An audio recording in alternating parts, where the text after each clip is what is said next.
As you approach the time to sell your business, it's time to evaluate your team of exit advisors. Their team that worked great for you while owning and growing your business might not necessarily be the team that you need to help you sell your business. Now, your team, it includes your accountant, your attorney, and your financial advisor or wealth advisor. And we're going to introduce a new team member, your business sale advisor, then go by multiple different names: business broker, M&A advisor, or investment banker, depending on the size of your sale. So when evaluating your team to see if they're the right people to help you with the sale, here's a couple things to look for. So one, with your accountant, a lot of accountants are really good at keeping track of transactions and filing tax returns, but they're not really good at complex tax strategies.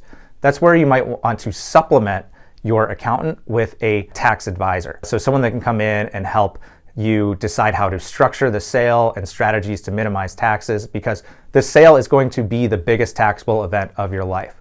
So spending a relatively small amount on a tax advisor can cause huge savings, which the good thing about this is you don't have to fire your accountant. In fact, I'd highly encourage you to keep them. You're going to need them during the underwriting and due diligence phase of the sale, but you can bring in a tax advisor to help supplement their skills during the transaction. Very similar with your attorney. Your attorney might be great, they might be a great friend, but you want to make sure that you're working with someone that has deal experience with sales the size similar to yours. So for example, if you're in the kind of $0 to $5 million range, your buyer is likely going to be an SBA, Small Business Administration backed buyer. That's going to come with a lot of nuances that you want to make sure that your attorney understands. Because we see it all the time where attorneys come in that don't have a lot of experience in transactions and they try to put terms into the agreements that are just very far from the market terms. So then you end up with very big distance between you and the buyers.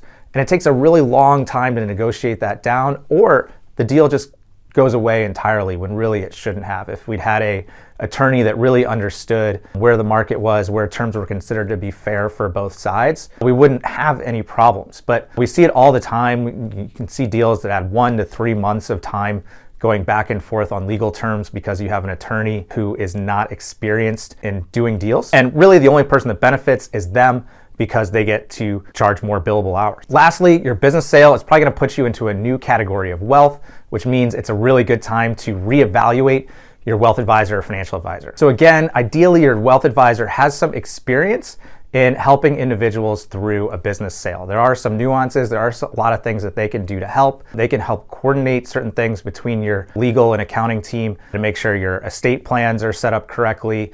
And a lot of what they're gonna do is projecting your cash flows in the future so that you can plan for your retirement. Generally, one way to tell if you've outgrown your financial advisor, wealth advisors, really at any sale size, if you're working with someone who does a lot with annuities or IULs or works for an insurance company, those are typically salespeople for insurance companies.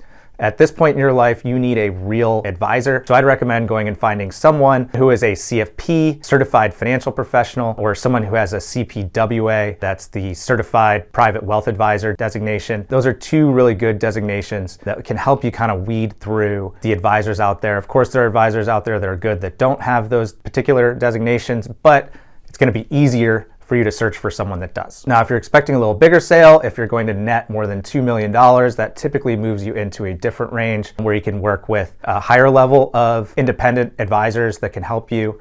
You know, one way to tell if, as you move into that level, that you're outgrowing your current advisor is that if they typically use mutual funds or ETFs as their investment vehicles, at this point you've outgrown those, you're probably better off in things like individual stocks and individual bonds and strategies like that that can have lower fees and be more tax efficient. As you start to reach that level of wealth, you should be serviced by a team rather than just one individual. On that team, it should also include someone that has a CFA designation. That's the Chartered Financial Analyst designation. That's typically viewed as the highest level designation in the financial services industry. So it's going to show that you have someone that really has a lot more investment knowledge. Again, it doesn't mean that people that don't have that don't have investment knowledge, but for you, the screening out process is just easier to look to see that they have that on their team. Disclosure, I am a CFA charter holder, obviously always a big supporter of fellow charter holders. So if you think your deal team has any weaknesses, reach out, let us know, and we can help connect you with someone that can help you in that particular area. If you need general help selling your business, let us know, we can help there too.